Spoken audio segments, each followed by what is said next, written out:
साथियों नमस्कार, मैं हूं नीरज पटेल और आप देख रहे हैं नेशनल जनमत। यहाँ भी खुदा है, वहाँ भी खुदा है, जहाँ नहीं खुदा है वहाँ काम चल रहा है।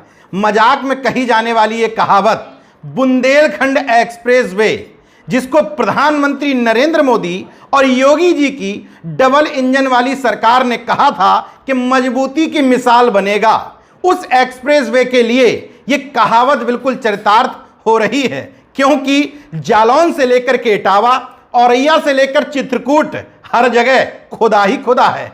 ऐसे समय में जब उसका उद्घाटन हो चुका है, उसकी शान में कसीदे गढ़े गए थे 16 जुलाई को। 5 दिन बीते, जरा सी बारिश हुई और उसकी पोल खुल गई। अब बेचारे अंधभक्त इंद्र के खिलाफ अनशन की योजना बना रहे हैं कि अगर बारिश नहीं होती तो उनके साहब जो लंबी लंबी छोड़ करके गए थे उसकी भी पोल नहीं खुलती।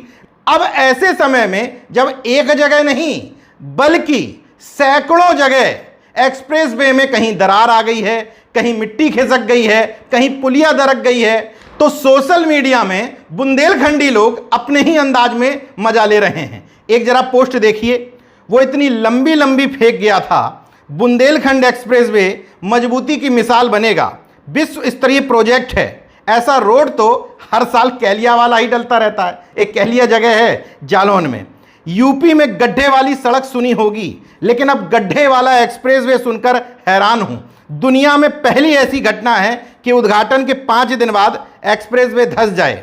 एक और उदाहरण देखिए, मोदी योगी के विकास को दस्त लगते ही रहते हैं। अखिलेश मायावती के एक्सप्रेसवे सालों पुराने हो गए, फिर भी उन पर आज भी हवाई जहाज उतारा जा सकता है। ऐसी पोस्ट सैकड़ों हैं, लेकिन मैं अपने मुद्दे पर आता हूं। जो लोग बता रहे हैं कि जालौन के छिरिया सलेमपुर में सड़क धसकने से 3 वाहन दुर्घटनाग्रस्त हुए, वो गलत बता रहे हैं, क्योंकि केवल एक घटना नहीं है, तमाम अन्य घटनाएं मैं उदाहरण से समझाता हूं।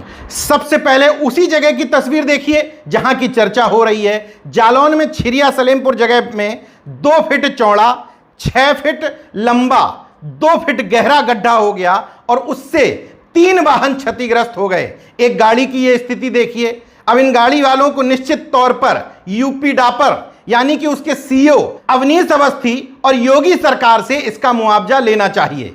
दूसरी जगह इटावा में चित्रकूट से आने वाली लेन पर 288 किलोमीटर से 296 किलोमीटर के बीच में, मतलब महज 8 किलोमीटर में तकरीबन 6 जगहों पर सड़कों के किनारे टूट गए हैं।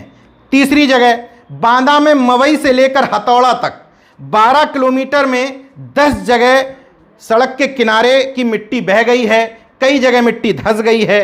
सड़क और पुल मिलाकर 8 से 10 जगह दरारें आ गई हैं। औरैया में एक जगह है मिहौली, वहां टोल प्लाजा बन रहा है, मतलब जुगाड़ पहले से ही हो रही है, अभी भी एक्सप्रेसवे ठीक से नहीं बन पाया है। शोल्डर की मिट्टी बह गई है, ड्रेनेज सिस्टम की नाली क्षतिग्रस्त हो गई है, कई जगह सड़कों के किनारे बुरी तरीके से कट गए हैं। इसके अलावा 86 किलोमीटर पर एक पुलिया बनी है, उसका हाल देख रहे हैं तस्वीरों में। मिट्टी का कटान होने से वहां भी सड़क दरक गई है। और तस्वीरें देखिए, जगह जगह सड़क पर इस तरह से गड्ढे हो गए हैं और ये महज 1 या 2 बार की बारिश का परिणाम है। अब योगी जी और मोदी जी की अच्छी और मजबूत सड़क के लिए क्या प्रकृति बारिश ही ना होने दे? हाँ, इस बात में अंधभक्त ये जरूर कह सकते हैं कि बारिश होने में भी विपक्ष की या पड़ोसी मुल्कों की साजिश जरूर रही होगी, वरना सड़क तो बहुत मजबूत बनाई गई थी। इस मामले में शर्म से पानी पानी हो चुके यूपीडा के अधिकारियों का कहना है कि अभी कई जगह काम चल रहा है, इसलिए बारिश होने से मिट्टी बह गई, इसलिए सड़क कई जगह पर दरक गई।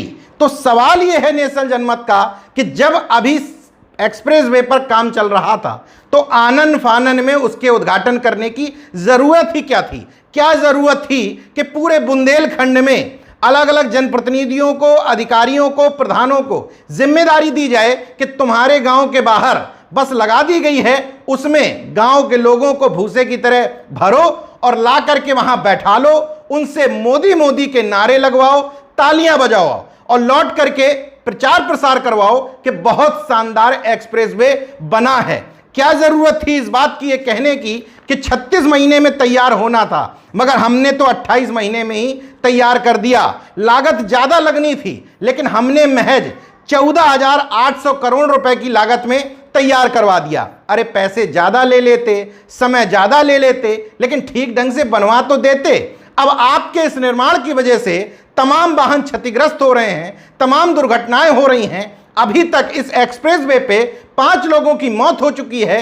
इसका जिम्मेदार और गुनहगार कौन है? सरकार की बुरी तरीके से पिट रही भद्दे के बीच में जालौन जिले के निवासी राष्ट्रीय मानवाधिकार संगठन के अरुण तिवारी का नाम सबसे ज्यादा चर्चा में आ रहा है।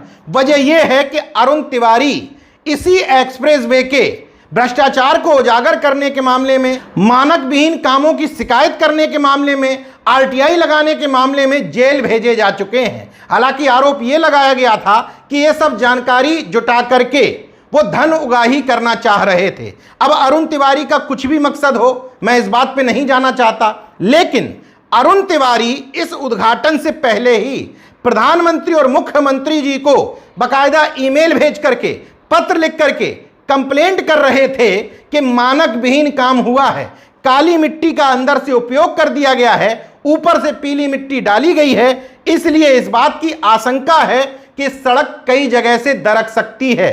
सड़क दरकने के बाद का ये मेल नहीं है, बल्कि उद्घाटन हुआ 16 जुलाई को, सड़क दरकती है 21 जुलाई को, लेकिन 13 जुलाई को ही अरुण तिवारी साफ साफ आगाह कर चुके थे कि सड़क में दरार आ सकती है।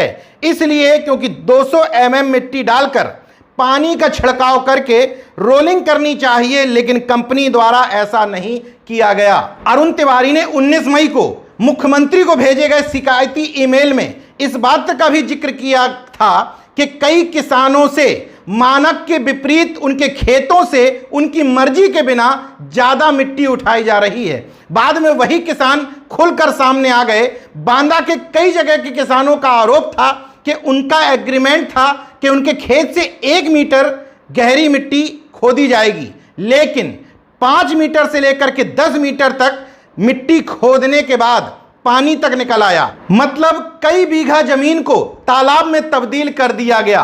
उस समय ये बातें नहीं सुनी गई थी, बल्कि अरुण तिवारी को इन सब शिकायतों को लेकर के 22 महीने जेल में काटना पड़ा था। मगर अब सारी बातें अक्षरशः साबित हो रही हैं। जब मिट्टी बहने की बात आई तो उसमें से अंदर काली मिट्टी दिखाई दे रही है, मानक विहीन काम होने की बात भी दिखाई दे रही है। जो आरोप उस समय लगाए गए थे कि इस तरह का काम हो रहा है कि सड़क जल्दी दरकेगी, वो भी दिखाई दे रही है, पुलिया भी धंस रही है, सड़क पर सैकड़ों जगह बड़े बड़े गड्ढे हो रहे हैं। तो अब सवाल यह होता है कि जीरो टॉलरेंस नीति की बात करने वाले योगी आदित्यनाथ जी, क्या आप अपने चहेते यूपीडा के सीईओ अवनीश अवस्थी जी पर कार्रवाई करेंगे, जो गृह विभाग के अपर मुख्य सचिव भी हैं? राजस्थान की गावर समेत तमाम सारी कंपनियों ने काम जरूर किया है, लेकिन श्रेय पूरा दिया जा रहा था अवनीश अवस्थी जी को कि इन्हीं की देखरेख में शानदार काम हुआ है, मजबूत एक्सप्रेसवे बना है। तो अच्छा लेने के लिए अगर अवनीश अवस्थी जी हैं तो बुराई भी उनके खाते में जानी चाहिए। अगर तारीफ लेने के लिए योगी आदित्यनाथ जी और श्रेय देने के लिए प्रधानमंत्री नरेंद्र मोदी हैं, तो अब जब गुणवत्ता विहीन काम हुआ है, साफ दिख रहा है कि ठोक करके भ्रष्टाचार हुआ है, मानक विहीन काम हुआ है, आनन फानन में काम हुआ है, पैसे की बंदरबाट हुई है, तो इसके लिए इन सभी को जिम्मेदारी उठानी चाहिए। जिम्मेदारी से बचने से नहीं होगा, बारिश का बहाना बनाने से नहीं होगा। बारिश हुई ही कितनी दिन है, महज 1-2 दिन। जब मजमा जुटा करके हजारों की भीड़ एकत्रित करके उनके बीच में ढिंडोरा पीटते हैं अपने कामों का, तो उन सब का जवाब भी आपको देना होगा। देखते रहिए नेशन जनमत, जागरूक और सजग बने रहिए। जय विज्ञान, जय संविधान, जय लोकतंत्र। धन्यवाद।